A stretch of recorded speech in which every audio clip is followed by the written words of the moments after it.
Hello, I am Legendary Daddy, and this is my channel, my book. Today I wanted to talk to you about the origins of Legendary Daddy. I realize that I've had this channel for almost a year now, and I haven't even really spoken or described or explained what exactly Legendary Daddy is, where it came from, where the idea came from, and I wanted to be able to share that with you today.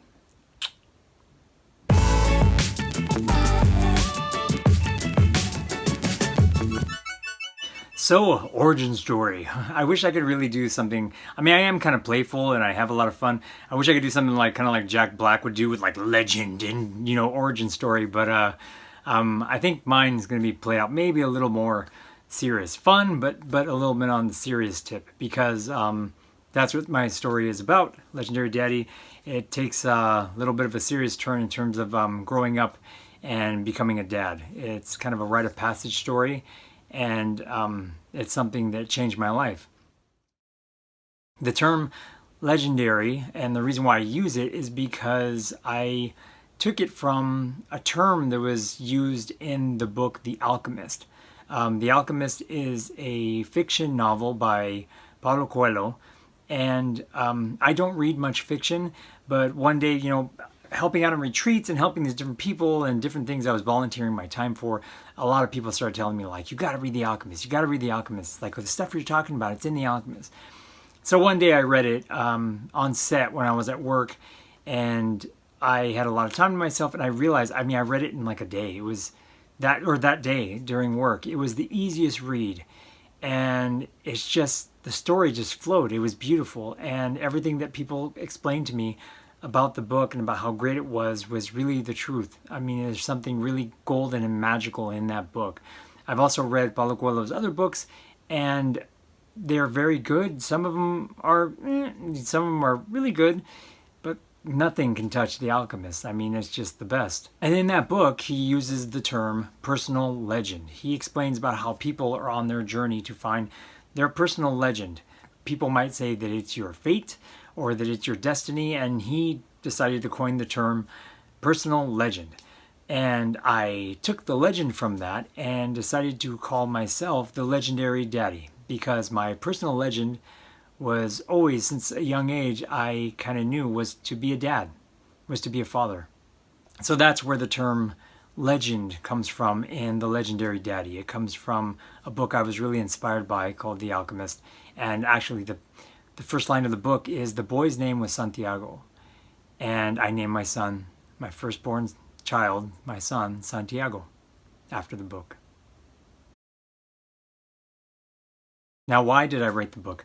I wrote the book because the struggle of, dealing with a newborn or raising a newborn, I kind of got past that, and it changed my life. I started really living a life that was much more selfless and for my son.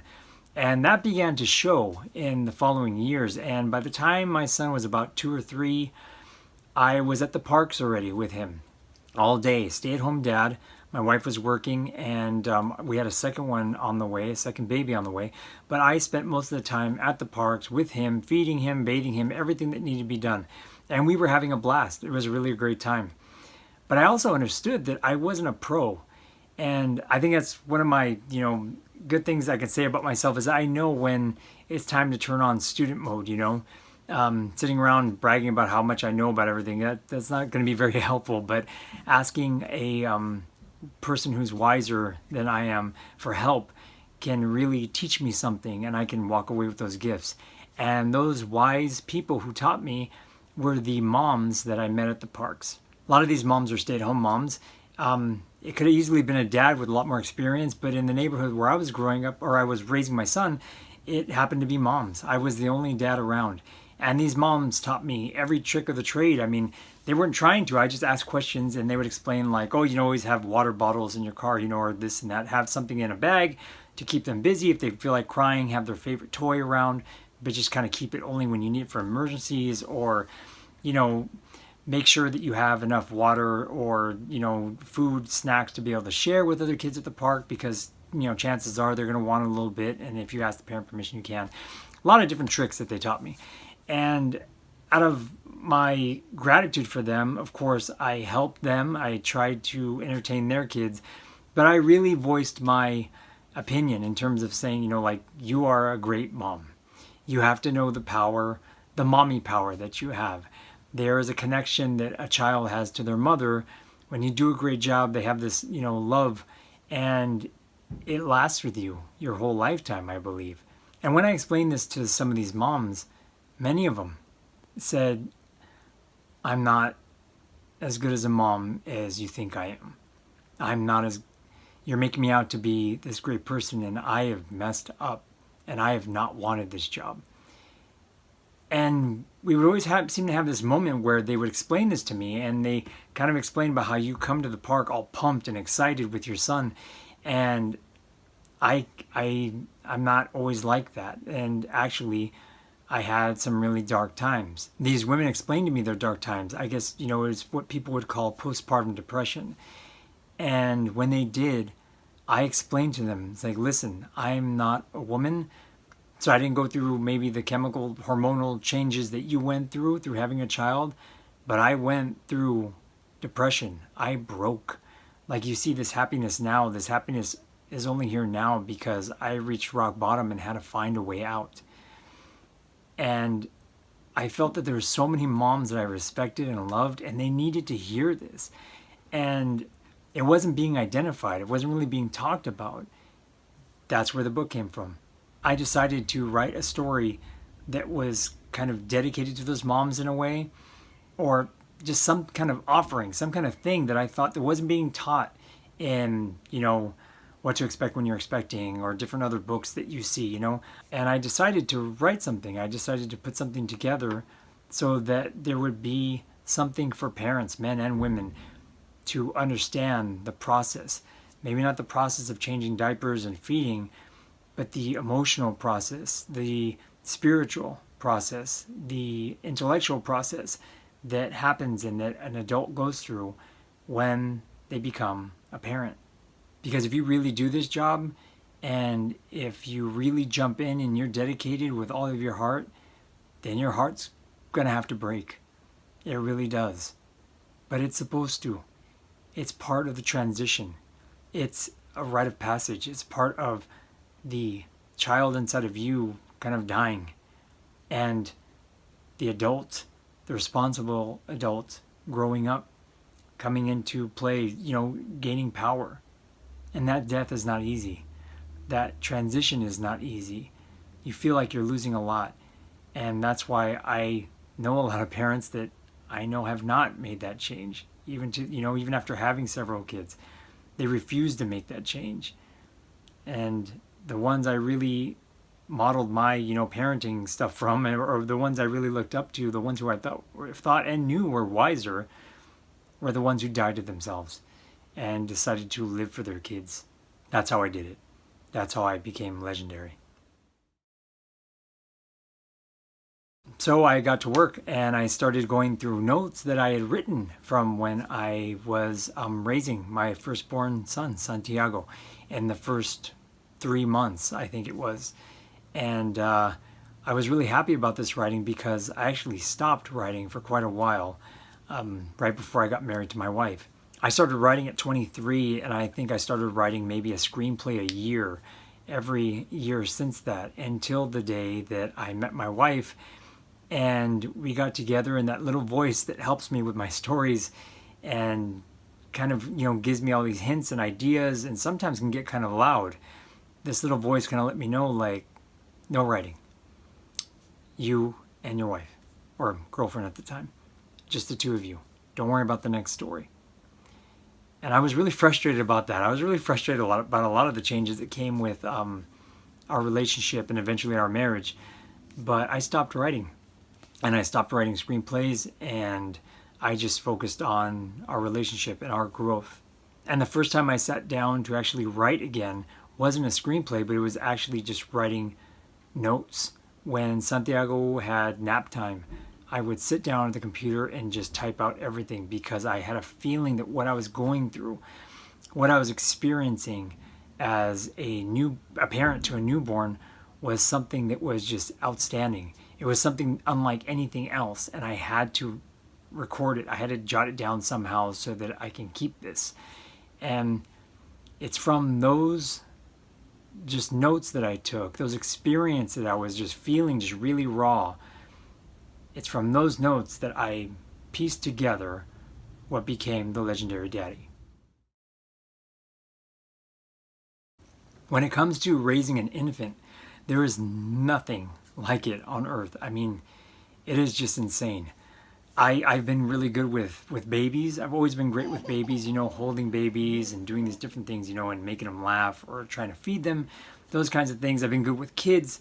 I've even been great with teenagers in the past. But it wasn't until after a couple of weeks that I realized I have no clue how to take care of an infant. They call raising an infant the fourth trimester because raising a newborn, an infant, from month 1, 2, and 3, is pretty much a transition from a baby being inside the womb to being out. And they identify and need things that are very similar to being back inside the womb. So swaddling, warmth, a heartbeat or white noise, those kinds of things is very important. And while that baby's adjusting, I think there's also a transition where the parent is now adjusting. Because, the day before my wife gave birth, she was at the gym. I think, probably a couple nights before or a week before, we were probably out to dinner or out with friends, And after the baby came, it was completely different. You're at home, you're nesting, you're trying to do your best to be able to take care of baby. And the baby's life is so fragile, and everything that you're dealing with fragile. Even when it comes to the feedings, one thing off can really, bother things with the baby. One thing off with, a rash can throw things off for the baby. With temperature changes, it can throw things off for the baby. And all of a sudden, you're that parent walking, you were dancing in a club maybe the week before, even pregnant if you wanted to be able to dance or move around. And all of a sudden now you're like walking through a minefield trying to make sure that you make the right decisions so that you don't hurt this fragile little newborn. And this is what I wanted to put in my book, because the dream of becoming a parent, it's a great dream, and we put different things on it. It's like, I want to be able to play with them, or teach them how to play baseball, or teach them how to cook, or do different things. You have all of these dreams, but I don't know if people really realize that you have to get through the infant stage first. And the infant stage it's just keeping the baby alive. They're completely dependent on you. You have a life now that is completely dependent on you taking care of it, on you feeding the baby, changing the baby, bathing the baby, listening to every cry. And I was not ready for that. And my wife and I shared the first month, but after that she was back to work and I was the only one doing it. So the sleepless nights, the feedings, the poop, all that stuff, it was 100% daddy. And when my wife came home from work, I made sure that she was fed, and I made sure that she had time with the baby, but I also made sure she had rest because I knew she was going to have to go back to work the next day. So my daddy duty was like on. It was demanded of me. It was just, you just do it, And because I was so just pumped and charged, of like, I want to be the best daddy ever, so I'm in this all the way, and I'll do whatever it takes. I did do whatever it took, and then some. And then I started losing a bit of my mind, which is what happens when you are under stress that your body cannot take. And that enough already is the stress, just the fourth trimester, is getting through those first 3 months. And in those first 3 months, your life is completely eating, sleeping, and poop. And that's what I put in my book, is that pretty much the first 3 months is eating, sleeping, and pooping. And this is how it affects you. Eating. They're dependent on everything that you give them to eat. And if you're lucky and your wife can breastfeed and everything goes pretty smooth, then the baby is getting exactly what the baby needs to be able to survive in this world. And some women can't do that. And my wife was going through this stress because she was trying to produce enough milk and she couldn't. And I just stepped right in trying to find the right formulas.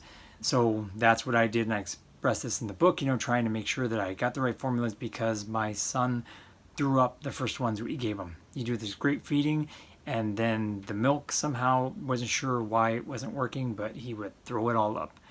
And now you have an empty baby that hasn't eaten, is not getting the nutrients it needs. Did I tell you about stress? Did I mention stress or how eating even does that? So yes, the eating part can be very difficult. And I pray and hope for all of you that are going through any of this stuff that it's easy and that it comes with ease. My wife, for all three of our children, tried her best to breastfeed and never produced enough. And when she did produce, they said it wasn't calorie rich enough. I mean, I love my wife. She did her best. And when we couldn't, I love formula, because as much as people are against it or say that it's not the best because it's not breast milk, it kept our kids alive. So I'm grateful for that.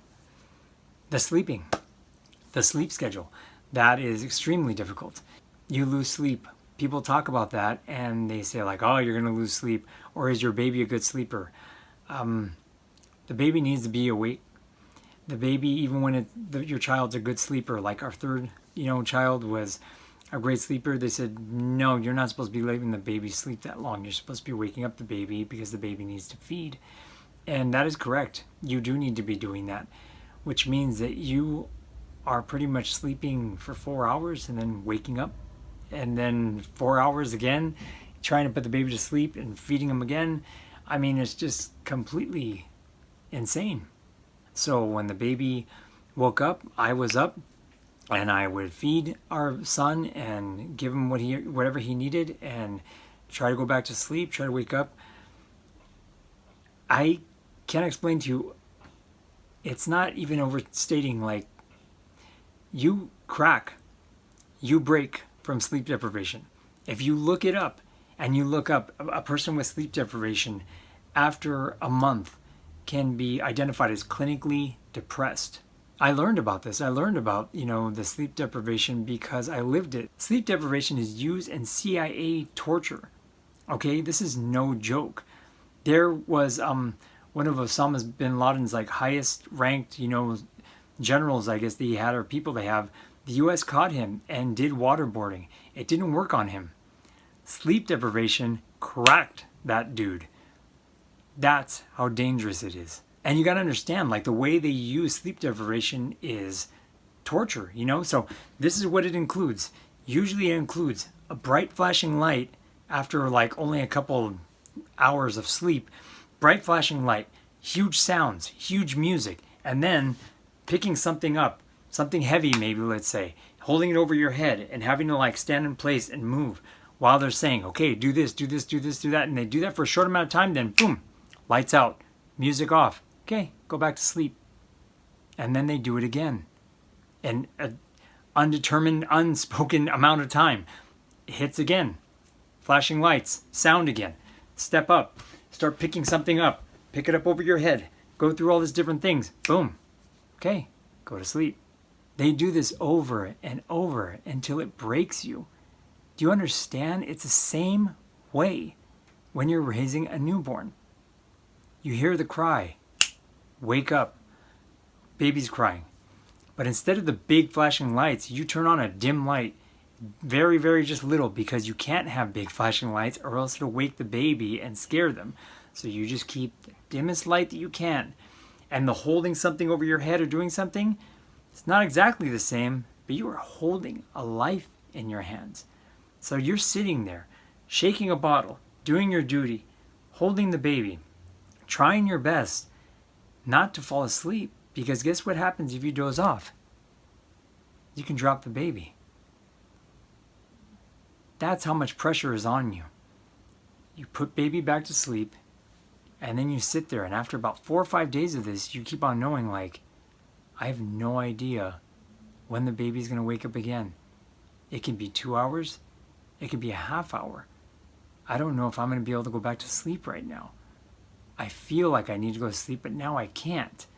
The stress of this is keeping me awake, but I need to sleep because the baby's going to cry again, and then the lights are going to have to turn on again, and I'm going to have to get more formula again and not spill it. Then I'm going to have to take care of the baby, try to stop the crying, feed the baby, sit here and then try to put the baby back to sleep before I fall asleep. Can you understand what that's like? Unless you've gone through it, I don't think you can. And that's what I was learning. And easily, clinically depressed, oh man. I mean, I was giving my all. So in my second month, going into the third, I was broken. And I didn't read about that in those books I told you about. I mean, I read a little bit about here and there about, postpartum depression that your wife might be going through. I never knew that I was going to be taxed so much that I was going to break. And because of my gung-ho attitude and my I'm going to do this, I'm such a dedicated dad, I didn't slow down. I just kept trying to give my all until the day came and I realized I don't want this anymore. I can't do this. No. I think when it got super dark, as you can read in the story if you like, I cracked. And I started to cry and just weep and just realize I don't know what to do. I don't know where to go. And I remembered a story that I heard from one of the classes I took at the hospital before my wife gave birth. That's how dedicated we were. We took every class we could.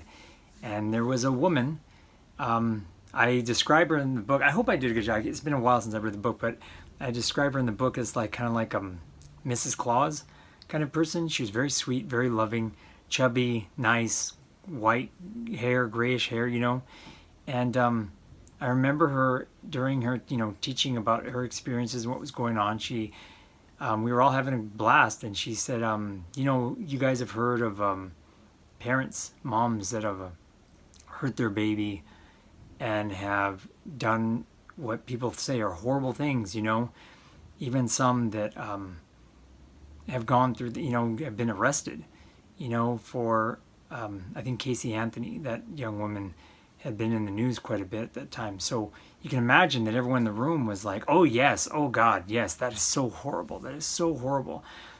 That woman said, stop. Don't ever point the finger at them. You don't know what it's like. You have not been there. So don't ever look at those moms and think they're horrible. They're monsters. You don't know. I thought that's pretty understanding. I thought that a pro would be saying about how that's horrible, don't ever do it. Instead, she said, don't ever point fingers at them or any woman, or, probably father too, who would ever do something bad. You don't know what they're going through. And I thank God, and I put in the story, I thank God for that woman telling me that part of the story, because when I really cracked, it's like that went on autoplay in my head. Is remember that. It's like just all of a sudden it's like a 16 millimeter film just started playing it back, and I can see her and hear her saying that. And because of her story and her sharing that with us and her mercy and understanding, I was able to have mercy and understanding with myself. And I was able to understand, okay, you're not feeling good and you're crying because your mind just went to places where you never thought it would go, and you're ashamed that it went. But you're not doing anything bad. You're not a monster. You haven't done anything. You haven't even hurt your kid. You didn't even, nothing. But maybe you need some help. And maybe we need to just clear things out a little bit. We maybe need to make some changes. I wanted to use my own experience, and I kept thinking about those moms, man, saying, no, that shame and guilt that they had, thinking, it's me. I messed up. I'm a bad mom. I wanted to erase that somehow for them. I wanted moms to be able to read my book and say, hey, look, this guy was gung-ho. He really wanted this more than anything. I mean, it was really not just ego. It was his dream to be a daddy. And he broke. And to do that, I wanted to show my full hand that I was carrying. And I wanted to let people learn from my experience. And in the book, you'll see that my mind started thinking things. It was just survival, trying to survive. I mean, I thought about splitting up with my wife somehow, just anything that would get me out of this room with the baby. I thank God that I went to that class and heard that woman say that. She saved me. So I don't know her name even to this day. I think I called her Mrs. Claus in the book. So if you happen to see this, Mrs. Claus, thank you. God bless you. Thank you for sharing that with others, because it saved my ass. For the next part of the story, I rose up from the ashes. I really I relied on my wife maybe a little more. I think I relied on my mother-in-law a lot. Actually, that's the next part of the book, is that I said, enter the master. And I talked about how my mother-in-law, I watched her and I saw how, what I was able to do, or what was asked of me as, raising a newborn, was really challenging for me. But to her, it came with such ease. But she had a lot of experience. That's the whole reason why. And the truth is that she'd already given so much of herself, and that she really understood that. So it wasn't really asking that much of her. And she also knew the value in raising a newborn, and the value of spending that time with a baby and doing the feedings and putting them to sleep. And she knew that because she knew that there was a bond that was being built there. And once I kind of refocused things, got away from maybe just like this extra time spent on TV or on Facebook or something, and I focused on her and what she was doing, I allowed, even though she didn't teach me, I allowed myself to learn from what she was doing. And the way I see it is, like, imagine if I told my kids, like, okay, guess what? You're going to be doing full-on, like, parenting duties right now. So no video games, no going to the park, doing this kind of stuff, or even just doing homework. You're going to be doing dishes, you're going to be doing laundry, you're going to be caring for your siblings, you're going to be getting meals together. It would make a kid break. I mean, a kid it would never last. It wouldn't even happen, right? I mean, and that's what I thought about with myself, is that the reason why this is happening to you is you're not exactly a spoiled brat, but the truth is you have a lot more of that youth in you still, where your life is still me. And this woman you're watching, most of the reason why she really kicks butt at it is that she has no problem with just being like, it's worth the time to put it in here, not into this outside world, or not into what's going on Facebook, or what's going on at someone else's work, or money, or all these different things that get our attention. It was the child, the baby. And I did that. I just dove in. And when I did that, I started finding myself having a lot more fun. I had to put less energy into other things, more energy into the writing about my baby and my experience, which maybe gave me joy. More time spending time with my mother-in-law and talking to her and asking stories or hearing different stories. It just changed everything. And by 3 months, my mom explained to me, she's like, look at him. Everywhere you walk in this room, his eyes follow you. He's always looking for daddy. And that was the climax of my book. And it wasn't a big climax where I was kind of frustrated with, because I wanted better, but it was the truth. It was my story. And the day I started realizing that he had such smiles on his face and they were coming from me, it lit me up. It just gave me this energy and this, like, I don't know, it just made me feel, I mean, not an audience, because I've had audiences before, but it just gave me such a joy. And it was easy for me after that to give all my time. And after a year, my wife knew that mother-child bond, she didn't have it with him. I did. I was there for all the feedings. That whole thing, of holding an infant and a newborn, that close. All that time that some people have the option of giving off to a wet nurse, I guess they call them, and doing that. I was there the whole time. And that bond lasts to this day. My firstborn son, it's me and him and daddy. That's the way it's been, because of what I didn't know I was investing in those first 3 months. I finished the book with saying, what if this is the greatest time of your life? What if this time, during this newborn time and this time raising a baby, really is the greatest moment of your life? And I give an example of what I remember of being one of the greatest times of my life. And it's this memory of me being a kid, and it wasn't set up. I didn't know it was going to be one of the greatest moments of my life. I didn't know it was going to fill my heart so much on this special occasion. I only knew years later when I realized, man, I can see that place where I was, go through the experience, and it fills my heart.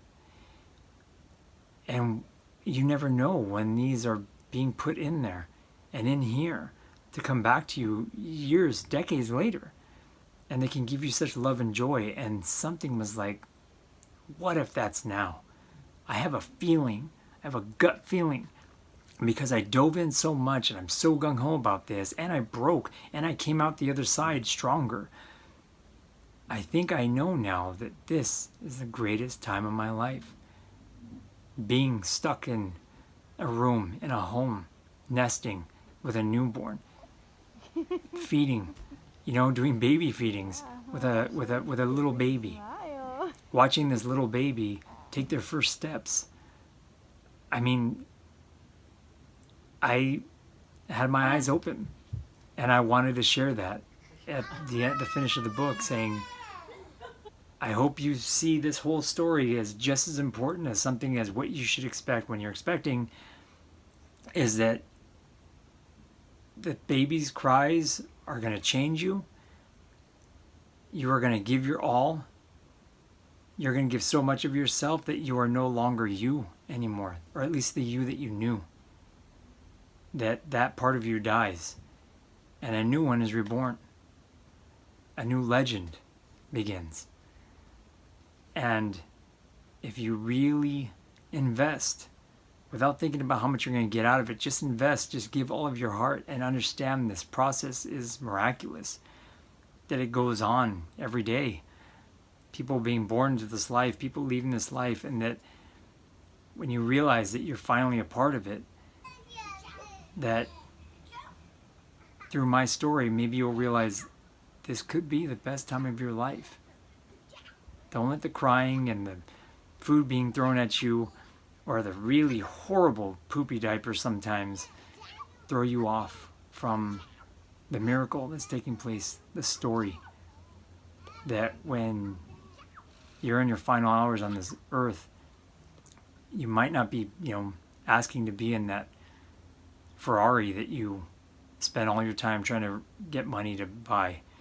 You might actually be thinking about those you gave all of your heart and all of your life to here on earth, and it'll put a smile on your face. So that is pretty much the legendary daddy. That is pretty much my story, and I'm not sure how long this thing is when I edit it together, but this was supposed to be my gift to those of you who might be suffering through your first couple weeks, months, years, first decade of raising a child. But it's never too late. You can always give. You can always invest and be part of the miracle. So if you are interested in the book, you can give it a look on Amazon, and you can take a peek inside or a look inside. I have the second book already finished, and I'm in the process of getting it together. It's Legendary Family, and that one has a great climax. I really like it a lot. It builds, and it's the climax I kind of wanted to be able to give. Now that this one was a little more planned out, it wasn't just notes I pulled together. So I hope if you like it, maybe you'll look forward to the next one. And if you can, this is a very good book. Maybe not for the pros, but for people who are thinking about having a child, or people who are going off into that direction, or people who might need help for it. That's truly what it's for. And if you can, try to get it off Balboa Press, because I love Louise Hay and her message with Hay House. And Balboa Press is a subsidiary of Hay House. And that's why I did my stories through them, is because I believe in their cause and I believe in them getting some of the money. Jeff Bezos and Amazon, they have tons, they're okay. I think they'll be all right without taking a little bit more from my book. But Hay House and Balboa Press, they could always use the help, especially since she's not with us anymore.